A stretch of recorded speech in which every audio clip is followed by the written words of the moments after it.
10 stocks to watch next week, people. What is happening, investors? It is your boy Jack. I am not a financial advisor. The merch is in the description box below. Check it out. And today we are speaking about 10 stocks to watch next week. If you're new to the channel, I do a video like this every single Saturday where I just put some companies onto your guys' radar. We go through everything very quickly because obviously there's 10 companies. I don't want the video to be 8.5 days long. And today's video is actually going to be a little bit different because yesterday I had a talk with Jeremy from Financial Education. That is up on the YouTube channel now. And one of the things we really spoke about was being a well-rounded investor. And if you follow the channel, you know that I am heavily into growth stocks right now. That's where I spend most of my time, and I want to become a more well-rounded investor, so I want to start looking into some more value stocks. I want to be able to bring that to you guys on the channel too, because ultimately I want to give you guys as much value on the channel as possible. I know I speak about the same companies a lot when I get really interested in them, but I do want to bring you guys more value than just that. With that being said, we have some value stocks that we're going to be having a look at today. And also, guys, let me thank you all so much for the support on yesterday's video where we got the opportunity to interview the CFO of Workhorse, Steve Schrader. The support has blown me away. I appreciate you all so much. The love shown in the comment section to both me and Steve, genuinely, it made my day, it made my whole week, and it brought my motivation up to all-time high, so thank you guys from the bottom of my heart. I hope that does show you guys that I really do care about this channel. I really do care about bringing you guys good information. I don't just make these videos for the sake of it. I really do want to bring the best content I possibly can. I won't waste any more of your guys' time. Before we get into the video, can I please ask you to smash a like on the video, as it genuinely helps me out so much. I really would appreciate it. Please do hit that juicy red subscribe button if you're new, people. Join the family. What you waiting for? And do drop me a comment down below. Let me know what you think of any of the stocks we speak about today, or any companies you are keeping a close eye on next week. I'm always interested, and I'm always in that comment section. With that being said, guys, here is company number one. So guys, one that you may be aware of, but I haven't really ever spoken about on the channel, we have Cheesecake Factory. And it's not just the Cheesecake Factory, it's the restaurant sector as a whole right now. For very, very obvious reasons, it has been beaten up by the Roni. And so if I'm trying to find a value play, what I want to do is I want to find a company whose fundamentals essentially won't change at least once the Roni is completely gone, who will have gotten beaten up and should ultimately bounce back to where they were and continue growing. So if all you know about the Cheesecake Factory is it's a restaurant, okay, that's absolutely fine. You could assume that something like this would have happened, okay? We dropped down, and they went down over 64% in value during the depths of the crash, and to this day they're still down 35.67% in value. Now, this is a company who even before this happened wasn't doing too hot, okay? On the 5-year chart, they were actually down about 20%. They traded very sideways, between maybe 40 all the way up to $60-ish. We can see the last time they got out of a really tough economic time was after the Great Recession, and they shot up in value over 800% in less than 10 years. Now, Cheesecake Factory has had its ups and downs, absolutely massively, but if we're looking for a value stock, we're looking for a company who may have somewhat unfairly been absolutely hammered down in price, and I do believe this could be Cheesecake. Now, I don't have a full video on these guys just yet, and I can't squeeze it into the segment I want to here, but if you guys want a full video on Cheesecake Factory, let me know, because I have done a bit of due diligence, and I will be doing some more next week. But also, I will be keeping my eyes on some more restaurant stocks and seeing what deals I can find, what I think the best one is going to be, what I think the best value for money is going to be going forwards. Most recent quarterly earnings, okay, we had a quarterly loss of 87 cents per share versus the consensus estimate of a loss of $1.07 per share. So it's definitely still in a very bad place right now, but that is often how value stocks are. They're beating up companies. The quarterly report represents an earnings surprise of 18.69%. So look, right now on Yahoo Finance, they're saying that they're undervalued. If we actually have a look at the analysts, in general, it is saying to hold. There are some buys in there. There is very few underperform or sell in there, which for such a beaten up company is surprising. Usually analysts are quick to hate on these kind of companies. There's an average price target of $25.17. It's currently at $27.18. I don't think we're going to see this company hit $50 or $60 in the next year or two, but I definitely do think there is a world where we can get above $40 within the next year or so. Okay, let's speak about airline stocks for a minute, people. So we're having a look at Southwest Airlines, which is largely considered to be the safer of the major US airlines right now because they just have the best balance sheet, simply put, okay? On the 6-month chart, they're still down very close to 40%. And from the actual bottoms, that represents being up 46.2%. So it's been a pretty crazy ride, but we are still down an awful lot. Now again, in the video earlier on, I spoke about this with Jeremy and I asked him, does he currently think that airlines fall into value stocks? And he doesn't necessarily think so. One of the reasons being, the fundamentals have changed. And I completely agree, the fundamentals will change massively, more than likely going forwards. We're not going to fly the same way we have for a very, very long time. We can all think we will, but it's not going to happen. Now again, remember, I'm speaking specifically about Southwest Airlines, but realistically, we're speaking about the airline industry as a whole. So the TSA checkpoint numbers, we've obviously seen them go up and up absolutely massively as of late. People, we had an 800,000 day, 700,000+ days are very regular right now. We're literally back to above 25% of volume that we would have seen the same day last year, which is pretty cool, because that's happening on a very regular basis. And I know 25%, it's not a lot, and it's nowhere near enough, but it's very promising when we had 80 and 90,000 days. For me, airline stocks right now are quite weird, just because I think at the prices we're at now, the return you could potentially get in your investment in the next couple of years just isn't very significant. If we look at Southwest, for example, okay, right now we're at a price of, let's say, $35. I don't see a world where that's back up to, let's say, $60 a share in the next year, probably even in the next 2 years, people. There's just been an awful lot of damage done. So if you want to invest in a relatively high risk sector, you want more than that return. Now with that being said, I do still want to keep up to date with the airline stocks, and I wouldn't necessarily put it past me to get involved, but something very significant is going to have to happen to make me get involved. Carnival Cruise Corp, people. Another one I actually spoke about with Jeremy, because I know this was one of the stocks that I saw him get into at quite a high price, and it hasn't performed well, so I want to have a chat about his outlook. And in the video we recorded, he did say that he actually thought that cruise lines were more of a value play than airlines, which I thought was quite interesting.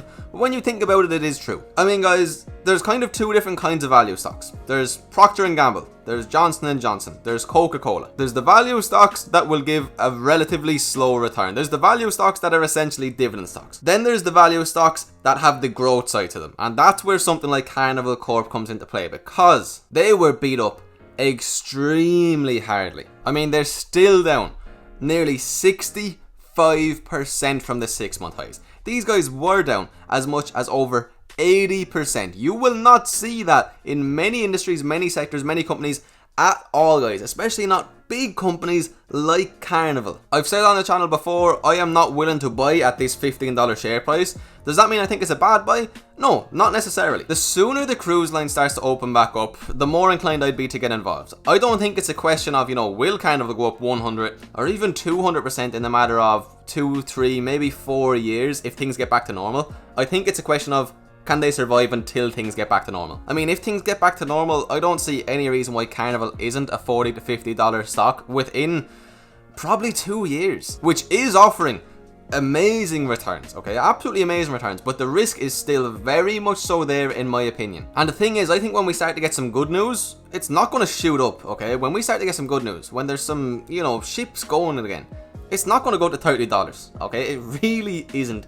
It may go up to, if it's at $15 at the time, 20 to 30%, 18 to 21, $21.50, which would still give you a very nice value play at those prices. It would still give you a very good entry point. So, I could potentially miss out on an extra 25% of gains without having to put on nearly as much risk. But I do think that at this period of time where we are with the pandemic in general, it's worth starting to keep an eye on these companies again. Now again, I want to make it very clear, I'm not investing, I'm not invested, but I am going to keep a very clear eye on the industry as a whole, and particularly Carnival. They've always interested me more than, let's say, Royal Caribbean and Norwegian Cruise Lines. Let's speak about bank stocks, baby. So, 6-month chart, JP Morgan down 25%. Let me bring you back to the Great Recession, okay? Again, banks, when we got out of that Great Recession, they shot up in value, okay? Absolutely shot up in value. And in general, banks also pay a nice dividend on top of that growth. JP Morgan right now is 3.5%. Wells Fargo was up at, I think we were 9% before the dividend cut happened. It would not surprise me in any way whatsoever if they get back there one day in the future. Most of the big US banks pay a decent dividend and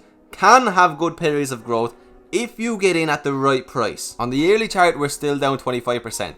Now, I think this is actually going to be a little bit different than the Great Recession. Not that I'm a great economist or a genius, but I do think the recovery will be a little bit different. I don't think, honestly, it's going to be anywhere near as aggressive as we saw in the past. But I do think that banks could be offering a good opportunity in the long term. And again, if we're looking for a value play, if we're looking for a company that has been beaten up and it wasn't its fault, we're looking for a company that just got beaten by outside circumstances, that is JP Morgan, and it's the large majority of bank stocks as well. I mean, we're trading at a PE ratio of 13.8 people. This company has a market cap of 312 billion. You won't see that very often. I know a lot of people are still very nervous about banks. Okay, I completely understand it, and I will admit that I'm in banks, okay? I'm in Wells Fargo, I'm down like 15% or so. I'm in JPM, I'm literally up maybe 2, 3, 4%. But I have a very small amount of money in my bank stocks right now. Reason being, guys, similarly to airlines, I don't see the return happening very quickly. I mean, guys, if we even go back to 2019, we're trading at 2019 prices right now. 2020, yeah, we're down 25%. But I mean, for a long time, this company traded in this price range. We look at Wells Fargo, slightly different story, okay? Down closer to 47%. From the peaks of the yearly chart, down over 50. And I mean, Wells Fargo hasn't been at these prices since, you know, coming out of the Great Recession. They have been hit a whole lot harder. Now, I know a lot of people don't like Wells Fargo. I'm not asking you to like Wells Fargo. I know about the fraud, etc. They did bring some of this extra loss on themselves. I do still think that Wells Fargo has room to run considerably higher than JPM, but I also think it's the much riskier choice. Do your due diligence if you want to get involved in a bank stock. Again, for me,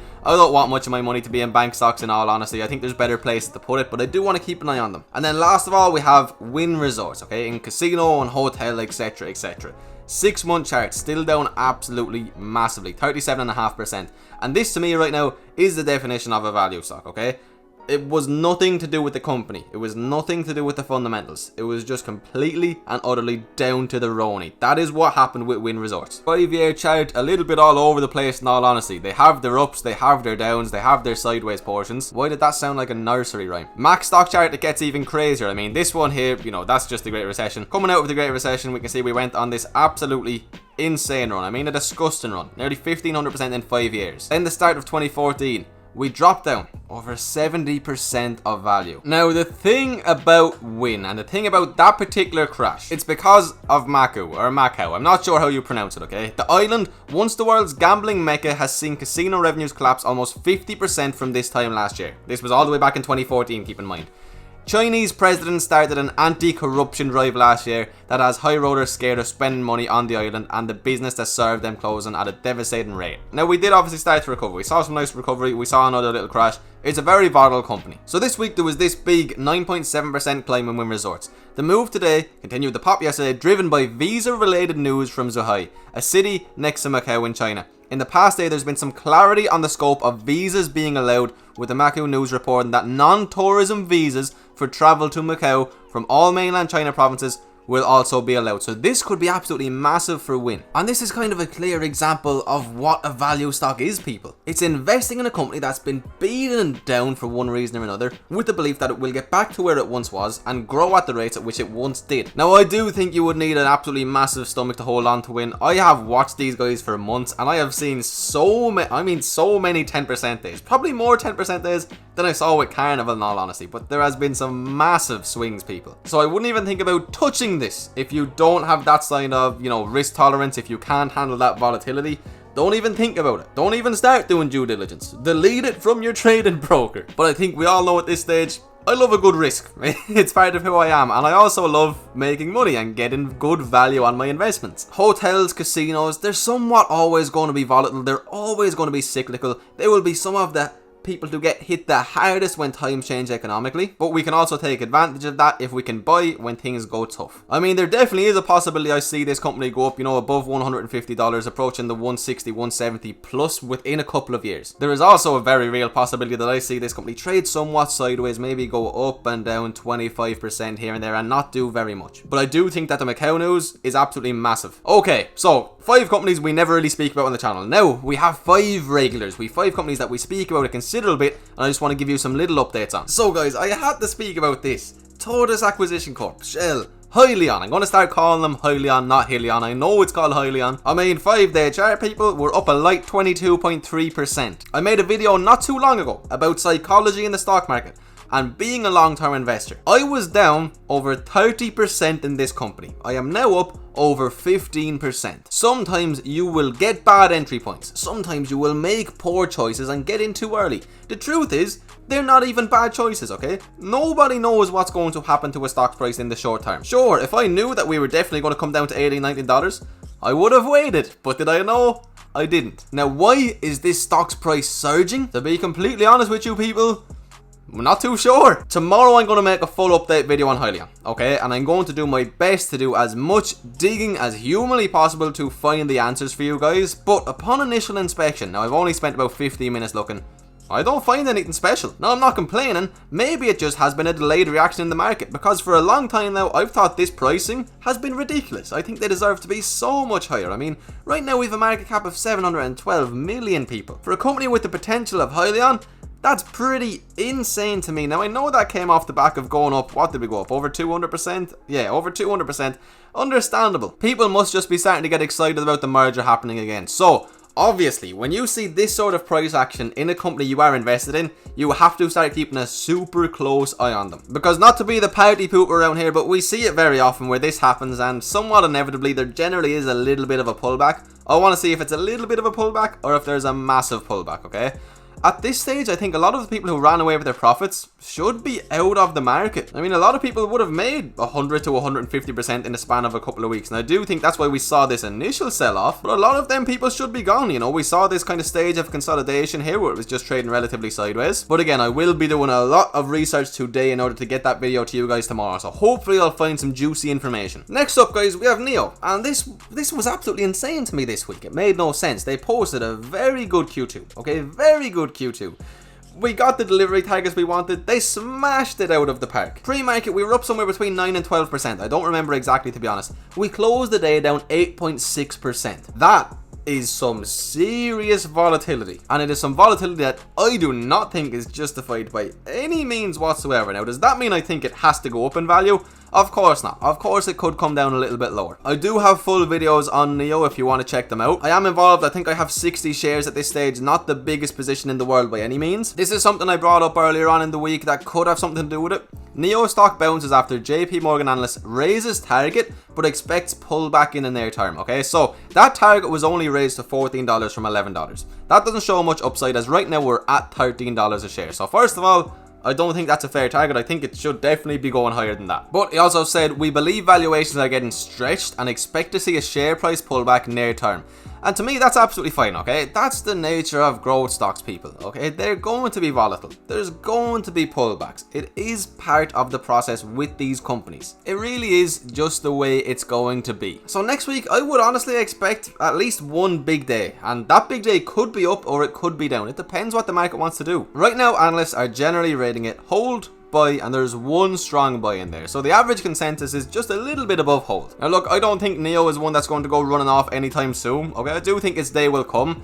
I don't think it's going anywhere major in the next couple of weeks, even the next couple of months. I think when things will get really exciting, with the large majority of EV stocks right now, even Tesla included, to be honest, will be the last quarter of this year. But more specifically when it comes to NIO, when it comes to Hyliion, when it comes to Workhorse even, they're the ones that are going to get really exciting at the end of the year, Lordstown Motors included. But when I see price action like this on what should have been a very good week, you know, it piques my interest to say the least. Okay, Tesla stock. I haven't spoke about this in ages. We're now back up to $1,650. To all of the people who said I was ridiculous for buying at 17, I dollar cost averaged, I am now in the green. What I will say is I haven't bought any more since the 5-to-1 stock split was announced. I am just holding. I don't necessarily plan on buying any more. But I mean, guys, we just need to keep an eye on Tesla right now. Once that news got announced, it was always going to be a crazy little journey. But that 20% gain in a matter of a few trading days was very welcomed by a lot of investors. Not only that, but we're also seeing analysts from Bank of America and Morgan Stanley upgrade their price targets. And their battery day is only about 5 weeks away at this stage, people. I expect this to be a very exciting battery day in all honesty. Murphy upgraded his rating on Tesla to the equivalent of buy from hold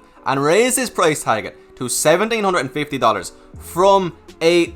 $100, which had been amongst the lowest Tesla stock targets on Wall Street. Of 35 analysts, a third rate the stock a sell, half rated a hold, and the remaining 20% rated to buy. The average price target is $1,232. I think everybody knows at this stage that a lot of analysts don't particularly like Tesla. It's just what it is. I think this woman here, Cathie Wood, is the main analyst that all of us Tesla investors really care about, and she is as bullish as ever. Okay, and two more companies really quickly. We have Facebook stock, people. Okay, so I love big tech, but I'm also finding it difficult to invest more and more money in big tech, as, you know, they're all pretty much at all-time highs, simply put. With that being said, I do still keep them going up in value.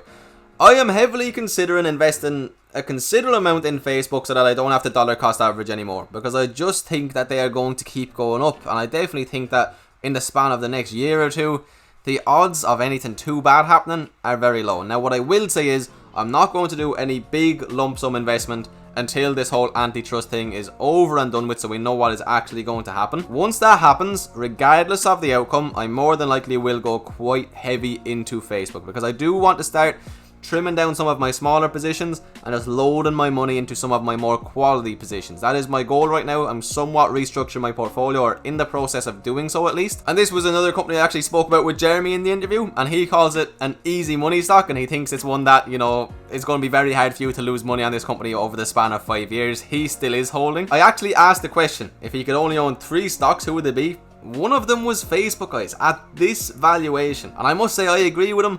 I've said it for a long time that Facebook is pretty much one of my favorite stocks in the world. They still own a very big part of my portfolio currently, and I'm happy to buy them at these current prices. A lot of people might think I'm crazy for that, but it's Facebook, guys, okay? They obviously own Facebook, they own WhatsApp, they own Instagram, they own these services that almost everybody in the world uses, people. Big businesses, as in the biggest businesses in the world, and small businesses, you know, from the likes of me all the way up to mid-sized businesses, need Facebook for advertising, okay? It's some of the most popular places in the world to advertise. And I think that the advertising business is only going to get bigger and bigger going forwards as more and more people work from home, as more people create their own businesses going forwards. A company like Facebook just makes sense to me. Okay, and the very last company of today, sticking with big tech, okay, we're going over to Apple stock, okay? Obviously, Apple has announced their stock split.